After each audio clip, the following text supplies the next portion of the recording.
Le 5 février dernier, il se serait passé une sordide histoire dans un appartement de Montréal.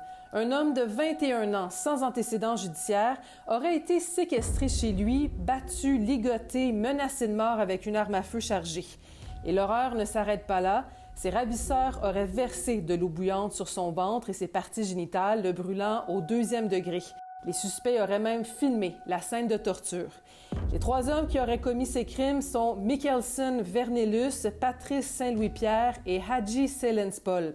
Ces individus feraient partie d'un violent gang de rue de Saint-Michel. On parle d'un très haut niveau de violence dans ce cas-ci. 6 personnes au total seraient reliées à cette brutale invasion de domicile qui a comme toile de fond une histoire de fraude et de vol de crypto-monnaies. Parmi les autres suspects, Étienne Gadebois, un avocat maintenant radié du barreau depuis 2021 pour avoir lourdement fraudé ses clients. Selon la preuve déposée en cours aujourd'hui à l'enquête préliminaire de Patrice Saint-Louis-Pierre, Étienne Gadebois aurait aidé les suspects à pénétrer à l'intérieur de l'appartement de la victime. On peut le voir d'ailleurs sur les caméras de surveillance juste avant les faits allégués, tout près des lieux. Il aurait quitté l'endroit peu de temps après. Les ravisseurs auraient martyrisé la victime pendant 7 heures, puis auraient quitté son appartement avec des sacs remplis d'items.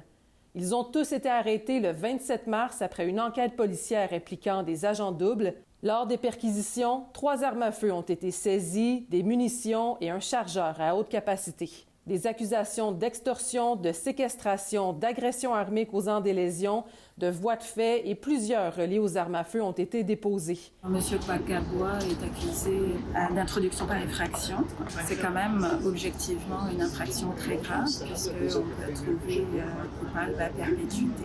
Le code criminel prend très au sérieux l'invasion de la vie privée. Aux dernières nouvelles, Étienne Gadebois est présentement recherché en Ontario pour une autre histoire de fraude car il ne s'est jamais présenté au tribunal le 4 avril dernier. Il doit aussi, dans un autre dossier, revenir au Palais de justice de Montréal en mai prochain pour plusieurs chefs d'accusation, dont 3, reliés à de la fraude. À Montréal, Marie-Michèle Lauzon pour Nouveau Info.